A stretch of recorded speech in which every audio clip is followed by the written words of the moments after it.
Bonjour tout le monde, content de vous retrouver en ce lundi 9 mai 2022. On a un Bitcoin qui vaut 33 600 dollars à l'heure où je vous parle, donc effectivement cette chute c'est bien prononcé, c'est bien matérialisé. On est revenu chercher finalement ces anciennes mèches, regardez, nous sommes dessus. Je parle ici des mèches qui ont eu lieu le 24 janvier, donc c'était il y a 3 mois environ. On était sur les mêmes niveaux de prix avant de rebondir un peu et finalement de réintégrer ces niveaux. Donc à voir ce qui va se passer. Ce qui est sûr, c'est que il y a quand même une forte probabilité qu'on vienne chercher des niveaux inférieurs finalement au précédent, donc aux précédentes mèches qui se situent par ici. Je prends la plus basse à cet endroit-là qui représentait approximativement les 33 000 dollars.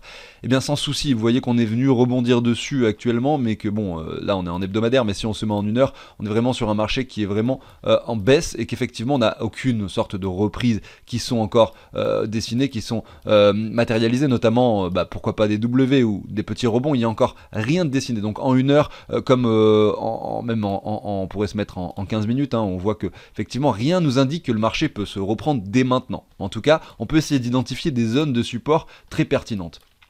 Et on voit qu'on est plus ou moins sur une zone de support pertinente, notamment avec cette mèche-ci, sur laquelle on est en train de rebondir, mais qu'on pourrait venir casser par le bas pour aller chercher toutes les personnes qui ont acheté du Bitcoin dans ces zones de prix, avec des stops situés un petit peu plus bas. Voilà, qu'on vienne les liquider ces personnes-là, c'est quelque chose qui pourrait se produire. On reparlera de ça par la suite. En tout cas, ce qui est sûr, c'est que si on reprend le graphique ici, en weekly, qu'on regarde cela, on peut se mettre deux choses. Donc on va se mettre en ligne déjà là, pour commencer. On va pouvoir se mettre cette ligne-ci, vous voyez, qui vient chercher les cours à deux reprises à ces endroits-ci. Donc ici, le 18 janvier donc 2021, donc là je parle d'une période de temps d'il y a environ un an et 3-4 mois, et ici le 12 juillet 2021, donc l'été dernier. Voilà. On a relié ces deux points et on voit que finalement le Bitcoin pourrait venir également s'appuyer sur cette ligne de support, sur une clôture, parce que là on parle de clôture hebdomadaire. Donc avoir une clôture hebdomadaire aux alentours des 31 000 dollars, ça serait vraiment pour moi un niveau de support pertinent qu'on pourrait, pourquoi pas cette fois-ci, tenir. Là, on avait effectivement ce sentiment que le Bitcoin pouvait avoir une petite poussée, notamment sur cette zone de rechargement de short, qu'on peut se matérialiser comme ceci ici, entre les 55 et les 60 000 dollars à cet endroit-là. On voit que ça n'a pas été le cas, on vient casser par le bas ces zones de prix, et donc, quand on dézoome et qu'on regarde bien le graphique en weekly, on observe qu'on a encore ce point de support pertinent sur les 31 000. Et on observe en parallèle que ce W weekly qui s'était formé, en tout cas lorsqu'on regarde les clôtures à cet endroit-là, finalement a été invalidé depuis hier soir. Pourquoi depuis hier soir ? Parce que regardez, si on regarde la clôture de la bougie de la semaine précédente, donc je vais me remettre en bougie, et bien c'est depuis la clôture d'hier soir que finalement on vient casser le point le plus bas de clôture de ce W, c'est-à-dire ce point-ci. Donc oui, voilà, ce W weekly dont tout le monde parlait a été invalidé. Effectivement, beaucoup trop de gens finalement devenaient bullish trop rapidement lorsqu'on venait chercher des points hauts. Et lorsqu'on était revenu par ici, on était encore sur les 20 au niveau du Crypto Fear and Greed, 25, 30. On n'arrivait pas à revenir sur des niveaux de peur extrême. Donc voilà, vous avez ici l'indicateur qui indique le sentiment du marché. Là, on voit qu'on est vraiment dans la peur extrême. La semaine dernière, nous étions sur les 28. Ça reste de la peur, mais pas de l'extrême peur. Nous étions même sur les 30, vous voyez, alors que le Bitcoin se trouvait sur un niveau de support très important, sur lequel on aurait pu espérer un sentiment très faible pour un rebond. Ça n'a pas été le cas. Je suis pas en train de dire que je savais ce qui allait se passer. On pouvait quand même, pourquoi pas imaginer que ce W se matérialise par une future hausse. Ça n'a pas été le cas. Aujourd'hui, il faut rester humble, savoir que des fois, il faut être conscient qu'on ne sait jamais dans quel sens le marché va partir et prendre en considération toutes les possibilités. Du coup, si vous venez d'arriver sur la chaîne et que vous découvrez un petit peu le marché des cryptos de façon générale, vous allez me demander, oui, mais si on ne sait pas du tout dans quel sens le marché va partir, à quel moment j'investis, eh bien, en fait, moi, ceux qui me suivent le savent, mais pour ceux qui arrivent, il faut être conscient qu'en fait, vu qu'on ne sait pas dans quel sens le marché va partir, c'est toujours intéressant d'acheter par palier et sur plusieurs niveaux de prix. Par exemple, là, c'est pas intéressant parce qu'on est en pleine hausse. Lorsqu'on commence à avoir des bougies rouges, à ce moment-là, on commence à investir. Pourquoi pas par ici, ensuite par ici, ensuite, maintenant, sur les niveaux actuels, peut-être le troisième palier, intéressant. Et derrière, quels sont les niveaux plus bas si jamais le marché veut être vraiment bearish, chose que je n'espère pas bien sûr, mais qui peut arriver et qu'il faut toujours prendre en considération dans ces calculs, eh bien c'est un retour dans la zone de rechargement de toute la hausse qu'on a connue en 2021, c'est-à-dire entre les 28 000 et les 17 000 dollars, tout simplement. Ce seraient les paliers suivants, si jamais le Bitcoin devait être un peu plus bearish. Pour l'instant, c'est pas d'actualité. Au vu de ce que l'on voit sur le Crypto Fear and Greed qui est très très faible, je pense qu'on va pas descendre d'un coup comme ça aux 25 000 dollars. Malgré tout, ça pourrait prendre du temps. Et si on voit que par exemple dans un mois, 2 mois, finalement, on se retrouve sur les mêmes niveaux qu'actuellement, c'est-à-dire qu'on fait un petit rebond comme ceci, vous voyez, qu'on vient chercher cette ligne-là, qu'on vient à nouveau sur les prix actuels et qu'on a un crypto fear and greed par exemple aux alentours des 30, et bien peut-être que cette continuation baissière avec ce retour dans la zone de rechargement dont je parlais pourrait avoir lieu à ce moment-là. Mais j'ai du mal à croire que là on y vienne directement, on est déjà très très négatif sur le sentiment du marché, mais on n'a pas encore eu de liquidation massive sur le marché. On va parler de ça justement juste après l'introduction. On va encore approfondir les choses sur le Bitcoin pendant quelques minutes et on enchaînera avec les altcoins. Donc voilà, si le contenu de la chaîne vous plaît, pensez à l'abonnement, au like bien sûr. Moi je vous passe la petite introduction et je vous dis à tout de suite.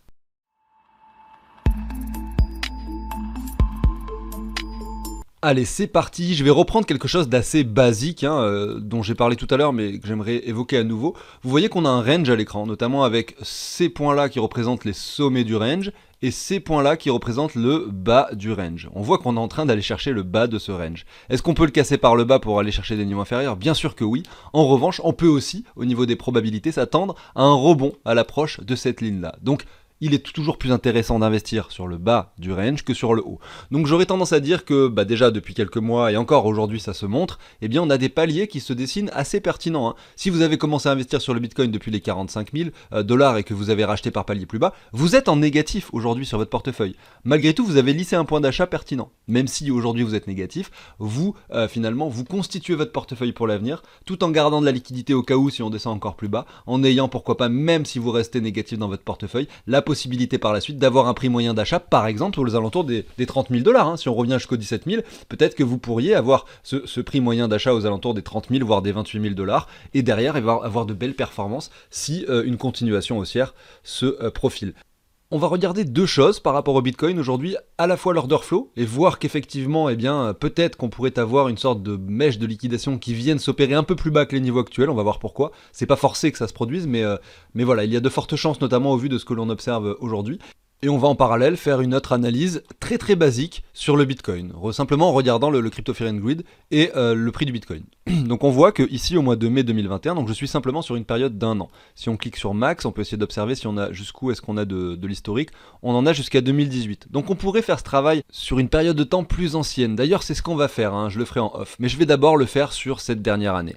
Et ce qu'on va faire, c'est que à chaque fois qu'on voit le crypto fear toucher les 10, donc par exemple ici c'était le 21 juin, ici le 20 juillet, eh bien on va essayer de regarder en parallèle le prix du Bitcoin et voir où est-ce qu'on se trouvait sur le prix du Bitcoin. Donc je commence avec ce point-là. Donc là, ici, nous étions sur les 10 le 24 mai. Donc voilà, je regarde le 24 mai. Donc on va essayer de regarder où est-ce que ça se situait. 24 mai, c'était ici, c'était cette mèche-là. Ensuite, on a eu un crypto fear and greed également sur les 10 le 30 mai. On l'a eu également le 21 juin. Donc 30 mai, 21 juin et 21 juillet. Non, alors est-ce que c'était le 21 juin? Oui, c'est ça. Alors, je vais retourner sur mon graphique et je vais le faire ici en parallèle. Donc le 30 mai, voilà, c'était ici. Le 21 juin, alors tac, 19, 20, 21, c'était ça. Et ensuite, le 21 juillet, voilà, c'était ça. Donc, vous voyez qu'à chaque fois qu'on a un crypto fear and greed qui touche les 10, en tout cas, ça a été vérifié pendant cette période de temps, entre le 19 mai ici et le 26 juillet 2021, eh bien, c'était sur des bougies, sur des mèches de liquidation au niveau du prix, lorsque vraiment la peur était installée. On va retourner maintenant sur les niveaux actuels et on va regarder ce qui se passait sur les crypto fear and greed. Là, on voit que ça a été beaucoup moins fréquent. La peur était moins présente finalement ces derniers temps que ce que ça l'a été ici courant de l'été 2021. Malgré tout, on a touché le niveau des 10, 10-11 à 3 reprises. Ici, le 8 janvier, ici, le 22 janvier, et donc là maintenant sur le niveau actuel, donc 8 et 22, je retourne ici, on va regarder à quoi ça correspond. Donc là c'était le 21-22 janvier, donc c'était la deuxième touche, et le 8 janvier, hop, c'était ici, voilà. Ça, c'était les deux niveaux où nous avions touché un crypto fear and greed aux alentours des 10 sur l'extrême peur. Ensuite, le marché s'est repris petit à petit. Finalement, le sentiment est redevenu plus ou moins bullish. Enfin, en tout cas, on a même passé le niveau des 50 au niveau de l'indicateur ici. Il n'y a pas si longtemps, lorsque nous étions ici sur les 48 000. Et là, on retrace à nouveau. Et donc là, oui, on revient chercher un crypto fear and greed très faible. Donc si on regarde les 5 dernières fois où le crypto fear and greed a touché les 10, effectivement on voit que c'est pas forcément les niveaux les plus bas, puisque regardez, on vient faire un plus bas ici après, et également ici, même si c'est pas beaucoup plus bas, effectivement ce sont des niveaux inférieurs. Là regardez également, on est allé faire un niveau plus bas juste après. Donc ça veut pas dire que ce point là c'est le plus bas et qu'on va rebondir vers le haut. Malgré tout, ça veut dire que potentiellement c'est quand même des niveaux pertinents. En tout cas, ça s'était vérifié cette dernière année. Malgré tout, il y a un autre élément que je voudrais vous représenter ici avant d'aller faire ce travail sur l'année 2018. Hein, je ne l'ai pas fait d'ailleurs encore, je vais découvrir ça avec vous. Il y a une autre chose intéressante à constater, que je suis en train de voir en même temps que vous d'ailleurs ici, hein, c'est que là on a un cours qui baisse, vous voyez, comme ceci. Donc on peut matérialiser avec quelque chose qui fait des plus bas de plus en plus bas. Et on a un RSI, regardez en bas, qui monte. Donc c'est ce qu'on appelle une divergence. La divergence, elle s'est confirmée à quel moment? Elle s'est confirmée lorsqu'on a cassé ce point ici, à ce niveau-là. Donc c'était ici, lors de cette hausse. À cet endroit-là, on confirme la divergence et on dit voilà, on a fait une divergence en daily, qui est peut-être matérialisable également en weekly, et aujourd'hui on est en train de la casser et de la confirmer. Donc ça c'est une bonne chose.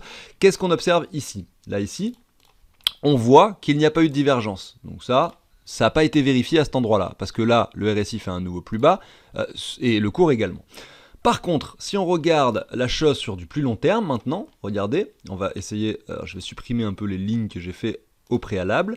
On constate que ici on a un cours qui est potentiellement sur quelque chose qui baisse, hein, à voir la confirmation de ce soir ou de demain effectivement, avec un RSI qui en revanche est en train, pourquoi pas, de dessiner une divergence. Alors là, on est sur du beaucoup plus long terme, et donc le regarder en daily, c'est pas forcément pertinent. Je vais le faire en weekly pour voir si ça se vérifie également. Et j'ai pas forcément l'impression, je suis en train de le faire en même temps que vous ici, donc au niveau de la clôture, ouais, on est vraiment sur un double bottom ici. Hein. Pourquoi je dis double bottom? Parce que là, cette barre-là, elle est encore en mouvement, c'est-à-dire qu'on peut très bien la terminer comme ça. Et donc, on peut se mettre finalement cette ligne horizontale, là, et on voit qu'effectivement, en fonction de la clôture de dimanche prochain, on est sur un double bottom au niveau du RSI. Donc pas forcément de divergence ici en weekly.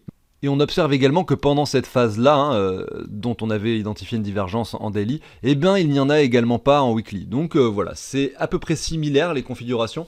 Bon voilà, tout ça pour faire cette petite analyse et la comparaison entre les niveaux de prix et les Crypto Fear and Greed au cours du temps. Je vais faire en off finalement le même travail mais sur cette période de temps là, puisqu'on avait assez d'historique sur le Crypto Fear and Greed pour le faire. On va voir si un Crypto Fear and Greed inférieur à 11 pendant cette période de temps également représentait des niveaux d'achat très intéressants. Je n'ai même pas encore la réponse, je l'ai même pas fait avant le travail, je vais le faire en off tout de suite. Voilà, on y est. Alors c'est peut-être un tout petit peu moins précis parce que je l'ai fait en weekly, le travail n'est pas en daily, donc je suis pas au jour près ici. Mais grosso modo, on a eu un Crypto Fear and Greed inférieur à 10 ou égal à 10 à cet endroit-là. Donc là, nous étions la semaine du 5 février 2018, donc nous venions finalement de toucher un ATH sur le Bitcoin qui représentait les 20 000 $, et ensuite le prix du Bitcoin a touché sur cette mèche les 6 000. Donc ça fait quand même un retracement de 14 000 $ en quelques semaines, et à ce moment-là, la peur était vraiment réelle ici sur le marché. Et ce qu'on a vu, c'est qu'après finalement ce Crypto Fear and Greed aux alentours des 10, il y a eu un petit rebond qui s'est opéré pour revenir vers les 11 200 $. Donc on est passé de 6 000 approximativement à quasiment 12 000. Donc quasiment 100% de performance ici sur le Bitcoin, hein, sur ce petit mouvement que vous avez ici à l'écran, après qu'on ait touché un Crypto Fear and Greed de 10. Ensuite, finalement, c'était pas le moment d'un nouveau bull run, on s'en doutait, puisque là, il y avait déjà eu quelque chose d'énorme qui s'était produit. Le Bitcoin continue à chuter, et là, on vient chercher à nouveau un plus bas, aux alentours des 3 000 $, c'était le 19 novembre, et là également, on avait un Crypto Fear and Greed très très faible, en dessous des 10. Derrière, on latéralise, ça prend beaucoup de temps à se faire, mais enfin, on a cette poussée qui s'opère ici à partir du mois de mars 2019, pour aller chercher ensuite les 14 000 $ ici, sur le Bitcoin.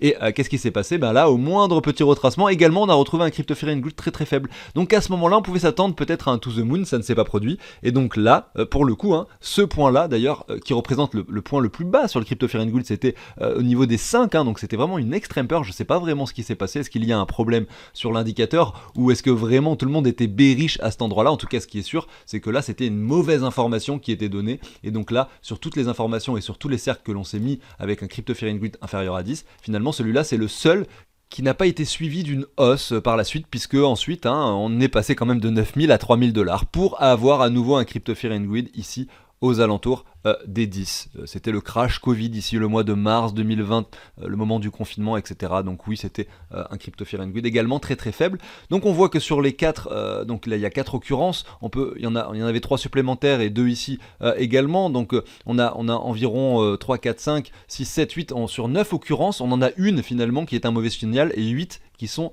des bons signaux. Donc aujourd'hui, on peut être assez confiant à se dire qu'avec un Crypto Fear and Greed, au niveau des 10, il peut être assez intéressant de se mettre un palier d'achat sur le Bitcoin sur le prix des 33 000 $. On est encore en train de descendre. Moi, j'ai commencé la vidéo, on était à 33 300. Voilà, donc sur les prix actuels. Ça veut pas dire que là, voilà, on va pas chercher les 30 000 ou même qu'on va pas peut-être faire une mèche de liquidation aux 28 000, c'est possible. Mais malgré tout, sur du long terme, ou du moins, on va dire quelques semaines, mois, ça semble être un niveau qui redevient quand même assez intéressant aujourd'hui pour investir, même si les niveaux précédents étaient pour moi déjà des niveaux intéressants, notamment au vu de ce W qu'on avait vu, qui malheureusement s'est traduit par une baisse par la suite. Et bien aujourd'hui on retrouve des niveaux encore plus intéressants. Et plutôt que de vendre ici toutes ces cryptos en se disant que c'est la fin du monde et que ça y est, le Bitcoin va revenir aux 10 000, il peut être intéressant soit de hold, soit de recharger. Alors hold, ça veut dire garder ces crypto-monnaies sans les vendre. Effectivement, si vous êtes déjà entré avec tout l'argent que vous souhaitez mettre dans les cryptos et que vous n'avez pas procédé à de revente et que vous n'avez pas sécurisé votre portefeuille, aujourd'hui vous êtes en train de voir votre portefeuille baisser drastiquement et donc avoir des déficits importants. Et donc peut-être que la meilleure solution aujourd'hui, en tout cas c'est ce que moi je ferais si c'était mon cas, ça serait probablement de garder ces cryptos en attendant de plus beaux jours se profiler. Quitte à prendre le risque que l'on revienne dans cette zone de rechargement. Le fait de ne pas avoir vendu avant finalement vous pénalise aujourd'hui forcément sur le marché. Et la deuxième solution, c'est dans le cas où vous avez pu prendre des profits pendant cette période, là c'est vraiment un moment où potentiellement vous pouvez utiliser ces profits que vous aviez acquis pour recharger, pour peut-être refaire un joli coup sur le Bitcoin ou d'autres crypto-monnaies. Voilà. Donc ça c'était l'analyse que je trouvais très simple à faire, très basique sur la comparaison entre le prix du Bitcoin et l'indicateur Crypto Fear and Greed.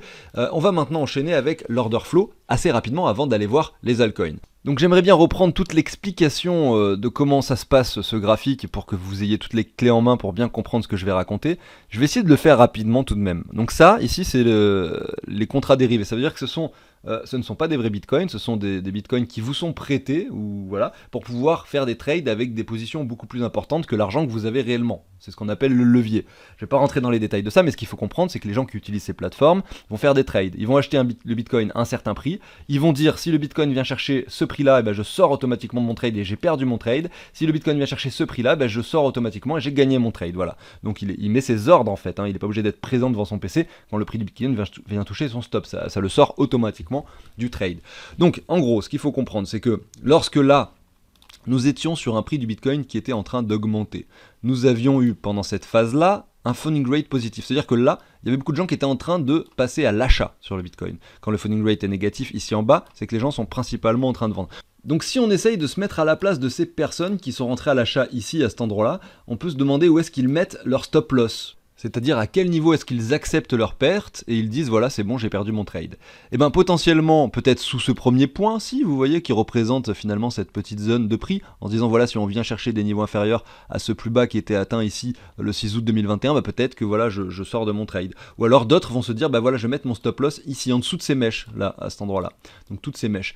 C'est probablement un stop qui est assez fréquent. Je pense qu'il y a beaucoup de liquidité à venir chercher ici sur cette zone de prix qui est en dessous. Donc si on zoome un peu à cet endroit-là, qui se trouve en dessous des 28 800 $. Ensuite, qu'est-ce qu'il faut remarquer également sur ce graphique, c'est que lorsque nous étions sur ce sommet-là, c'est-à-dire les 67 000 $, c'est-à-dire l'ATH sur le Bitcoin, nous avions également eu une période où beaucoup de gens étaient passés à l'achat sur le Bitcoin. Donc on a capturé beaucoup d'acheteurs à cet endroit-là. Ces gens-là, où est-ce qu'ils ont mis leur stop loss ? Eh bien, de la même façon, vous pourrez reprendre ce point-là et se dire que il y a probablement beaucoup de monde qui ont mis leur stop par ici. Et également, peut-être certains l'ont mis en dessous de ces mèches-là, beaucoup plus bas. Voilà, tout simplement pour les gens qui font du trading. Je parle, bien sûr, vous avez compris. Et donc, aujourd'hui, qu'est-ce qu'on est venu faire sur le prix ? Eh bien, on est déjà venu liquider toutes les personnes qui avaient mis leur stop loss en dessous de ce prix-là. Par contre, on n'a pas encore liquidé toutes les personnes qui ont mis leur stop en dessous de ces niveaux-là qui avaient été touchés en mai. Est-ce qu'on va venir les liquider ? Je n'en ai aucune idée. Mais en tout cas, c'est quelque chose qui peut arriver. Et donc, demain voir une mèche sur le Bitcoin aller en dessous des 28 700 $, pour moi, ça serait pertinent.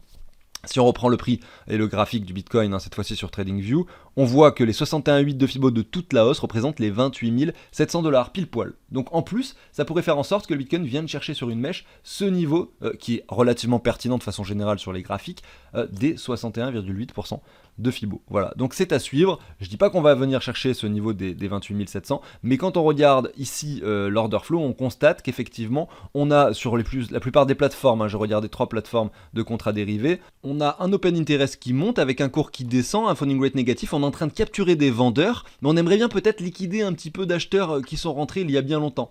Et pour ça, effectivement, peut-être qu'il faudrait venir péter ces niveaux. À ce moment-là, on verrait enfin un open interest qui chute. Il faudra regarder, en fait, il faut taper ici sur les indicateurs, les liquidations des longues. Et à ce moment-là, vous verrez s'il y a des grosses mèches de liquidation qui s'opèrent sur des personnes qui sont plutôt à l'achat et qui sont en train de, pourquoi pas, perdre leur trade. Eh bien, il y en avait eu ici à cet endroit-là sur cette mèche, regardez au niveau du graphique, hein, ici le 4 décembre, on avait une énorme mèche ici de liquidation, vous le voyez, ça s'est traduit ici par cette voilà, ça représentait donc 1350 bitcoins liquidés à peu près. Derrière à cet endroit-là, donc là sur la plateforme Binance, derrière ici le 21 janvier, donc c'est pareil, on est venu liquider du monde, ça correspondait au moment où on est venu chercher des points plus bas inférieurs à ce niveau de support. Également là on a eu énormément de liquidation, vous voyez. Donc c'est quelque chose qu'on aimerait bien voir ici, pourquoi pas, avant une potentielle reprise. Et plus la journée passe, et plus le Bitcoin chute finalement. Regardez, on est venu casser cette mèche, regardez cette ancienne mèche ici qui avait eu lieu le 24 janvier. Et bah ça y est, nous sommes venus chercher un niveau inférieur ici aux alentours des 32 667 $. Et ce que je suis en train de constater en direct live, mais je pense qu'il faudra un peu plus de recul pour regarder ça, c'est qu'effectivement il n'y a pas tant de liquidation. Là j'ai zoomé en 5 minutes sur le graphique et on voit que là regardez on est sur 25, donc on est sur des liquidations certes mais très très faibles par rapport aux bougies que je vous montrais tout à l'heure sur du weekly. Donc je sais pas, j'ai quand même l'impression que malgré là le fait qu'on soit venu chercher un niveau inférieur à cette bougie, eh bien on ne liquide pas forcément tant de monde que ça. Peut-être que des gens ont leur stop encore un peu plus bas, mais vraiment je pense que c'est ces mèches là qu'il faut venir casser par le bas pour liquider le plus de monde possible. Je sais pas si ça va arriver, raison pour laquelle de toute façon dès les niveaux actuels ça peut être pertinent parce qu'on peut très bien rebondir dès maintenant au niveau du prix du Bitcoin. Malgré tout, c'est vrai qu'on peut s'attendre quand même, attention, à venir chercher des niveaux inférieurs aux 28 701 $. Avec pourquoi pas une clôture de la semaine pour le prix du Bitcoin sur les 31 000 $. Regardez si je remets ces lignes, on peut imaginer effectivement cette mèche d'excès pour la liquidation et enfin revenir le dimanche soir sur les 31 000 et avoir une clôture pile poil sur ce point de support. Voilà, bref, je spécule ici, j'ai pas de boule de cristal, je sais pas ce qui va se passer, mais voilà, c'est un des scénarios que j'envisage éventuellement pour cette semaine. Mais en réalité, quand je vous dis ça, c'est parce que j'ai envie que ça se fasse rapidement, mais en fait, ça peut très bien être la semaine d'après ou encore la semaine d'après que ça se produit. Attention, on va pas forcément se retourner du jour au lendemain, on peut très bien rester sur ces niveaux-là jusqu'à fin mai, voire même début juin.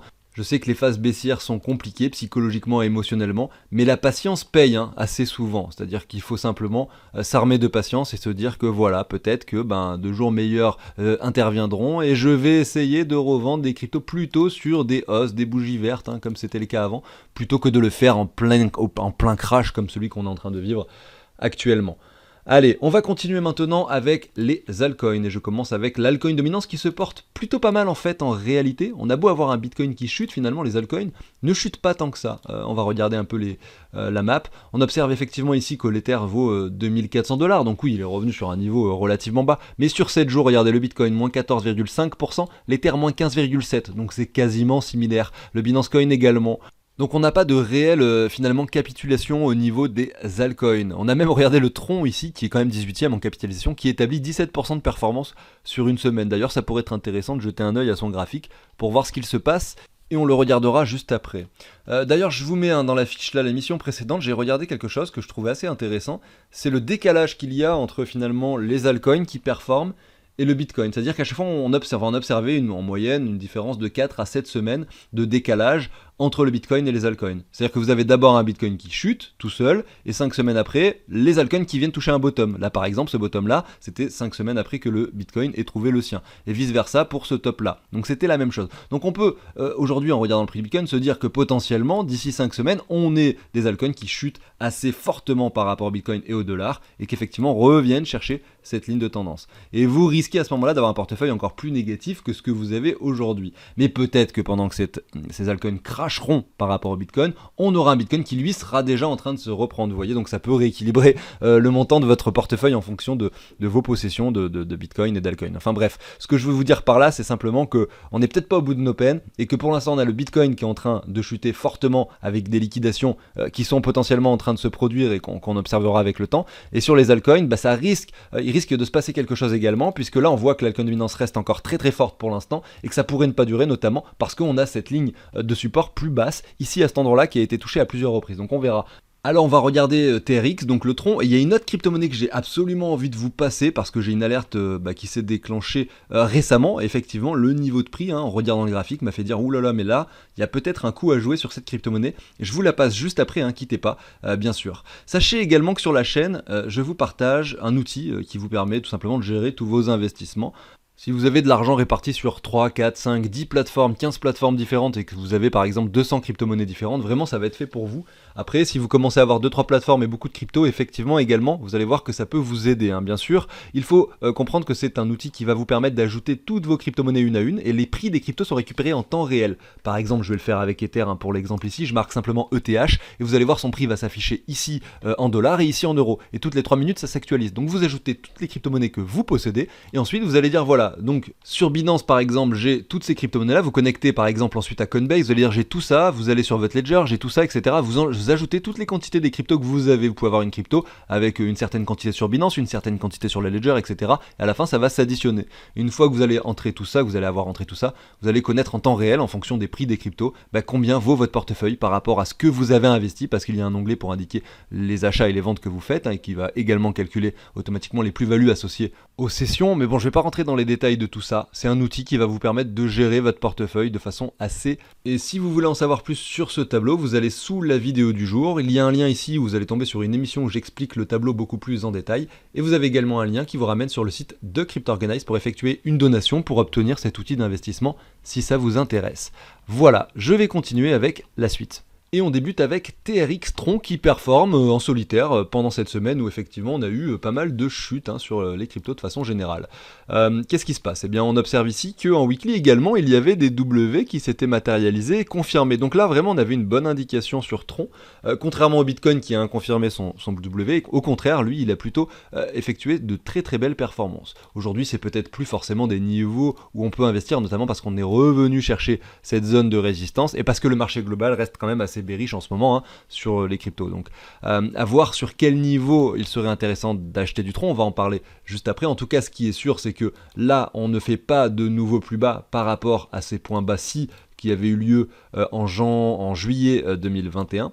On a l'air d'avoir un tronc qui se tient plutôt pas mal. On avait cette mèche, vous voyez, on est quasiment venu la chercher. On peut se mettre cette ligne-ci, ça serait, on va dire, le niveau inférieur si jamais on devait redevenir bearish sur tronc. Mais ça semble pas être la décision prise par le marché en tout cas. Et si on récupère un Fibo qui récupère toute la hausse, on voit que la zone de rechargement a été atteinte et qu'on est même venu jongler à l'intérieur pour former ces WC. Donc voilà, pour moi c'est une configuration assez intéressante sur le tronc et s'il y a un niveau sur lequel je devais investir au niveau de TRX, ça serait probablement en reprenant cette hausse là et en attendant de voir déjà si là c'est bien le top qui a été atteint et qu'on résiste, enfin qu'on se met vraiment à retracer pour de bon ici lors de cette semaine et des jours d'après. On va se mettre en daily d'ailleurs pour zoomer un peu là-dessus. Et j'essaierai, pourquoi pas, d'essayer de choper cette zone-ci, voilà. Donc pour moi, le tronc entre les 6,6 et les 5,9 centimes, pourquoi pas, il y aurait un prix intéressant, un coup assez intéressant à jouer avec ces belles structures qui se sont formées dans cette jolie localisation, pourquoi pas essayer d'avoir de belles performances. Mais effectivement, quand on voit un marché comme ça avec un tronc qui établit, donc là je suis plus dessus, mais 17% sur une semaine avec un marché aussi baissier, on peut se dire que oui, c'est pas le meilleur moment pour acheter. En revanche, attendre des retracements intéressants dans les jours, semaines qui viennent, pour l'acheter entre les 6,8 comme je le disais et les 6 centimes, là on revient sur un palier pertinent. On peut aller plus bas et aller chercher des niveaux inférieurs comme je le disais tout à l'heure, notamment avec ces anciens sommets ici aux alentours des 4 centimes. Malgré tout, là on est vraiment sur des niveaux de prix qui sont quand même vachement plus bas que le top qui avait été atteint sur Tron, ici aux alentours des 18 centimes. Donc on est quand même sur une crypto fortement capitalisée, vous pouvez peut-être pas espérer un x100, mais en cas de marché haussier, on pourrait imaginer sans problème, hein, regardez si on prend un Fibo de prolongation comme ça, et qu'on récupère finalement tout ça, et bien on pourrait imaginer des objectifs tels que ceux qu'on a ici à l'écran, comme par exemple, dans un premier temps, les 16 centimes, hein, ce qui ferait un double top. Ensuite, ici, au niveau des 123% de Fibo, les 26 centimes. Les 168 de Fibo, 33 à 34 centimes. Et beaucoup plus haut, ici, les 80 centimes. Il est fort à parier que j'aurai quasiment plus de tronc, hein, si jamais on devait atteindre ce prix, puisque je prendrais probablement des profits bien avant. Mais c'est toujours bon, hein, d'essayer de regarder tous les objectifs qui peuvent être atteints. Pourquoi pas, pour garder, si jamais ça monte, hein, toujours un petit pourcentage de tronc au cas où on vienne chercher ces objectifs. Vous voyez que par rapport au prix actuel, donc qui se trouve ici au 7, on va prendre les 8 centimes, voilà, le sommet représente 800 à 60% à peu près de performance. Donc un x9, x10 pour tronc, ça serait déjà énorme pour une crypto aussi fortement capitalisée. On va continuer maintenant avec la dernière crypto-monnaie que je voulais vous passer. Effectivement, j'ai une alerte qui s'est déclenchée. C'était à l'époque où je souhaitais en acheter. D'ailleurs, j'en avais acheté sur plusieurs paliers. Et j'avais mis une alerte extrêmement bas, voilà, qui était une sorte d'alerte ultime, sur lequel je souhaitais acheter du IOTA. Voilà, c'est IOTA, la crypto-monnaie dont il s'agit. Et regardez, c'est le niveau des 85,4 de Fibo. Et on voit qu'on l'a touché de façon très précise ici, et qu'on est pile poil dessus. On peut également constater que pendant cette phase, ici entre le mois de décembre 2018 et le mois de janvier 2021, eh bien on a IOTA qui a travaillé en dessous du niveau sur lequel nous sommes actuellement. On a cassé fortement ce niveau par le haut pour le retester aujourd'hui. On aime bien acheter des retests, finalement c'est ça également que j'adore faire. Et donc aujourd'hui, avoir un IOTA sur les 42 centimes, avec un retour sur ces zones de prix là, me laisse penser qu'effectivement le niveau actuel est quand même fortement intéressant pour pourquoi pas imaginer une poursuite. À savoir que c'est un projet que j'aime énormément, qui concerne l'internet des objets, qui concerne également tout ce qui est écologie et blockchain, notamment avec les voitures électriques, les voitures autonomes, etc. Et l'architecture aussi, en fait, c'est vraiment vaste. Il faut voir ça comme un écosystème qui va permettre d'intégrer la blockchain sur certaines choses. On voit que tous les tokens sont en circulation et vous pouvez aller directement sur leur site pour vous renseigner, voir les solutions qu'ils développent, les contrats, enfin les partenariats qu'ils ont déjà avec certaines entreprises automobiles très connues. Je l'avais présenté déjà ce site sur la chaîne il y a très longtemps, ça serait l'occasion de le refaire d'ailleurs, mais il faudrait que j'entre un petit peu plus en profondeur dans le sujet, parce que je vais pas forcément tous les jours voir les nouveautés sur IOTA, mais voilà, c'est intéressant, je vous conseille d'aller jeter un œil, de vous renseigner à ce sujet, et même par simple curiosité, ça reste de valeur, même si c'est pas forcément pour un investissement. Voilà, donc j'en ai fini avec l'émission du jour. Merci à tous de m'avoir suivi jusqu'au bout si vous êtes encore là. D'ailleurs, si vous êtes encore là en train de regarder la vidéo, je suppose que c'est parce qu'elle vous a plu, donc pensez à l'abonnement, au like s'il vous plaît, ça fait toujours plaisir. Moi je vous souhaite une excellente journée, salut tout le monde.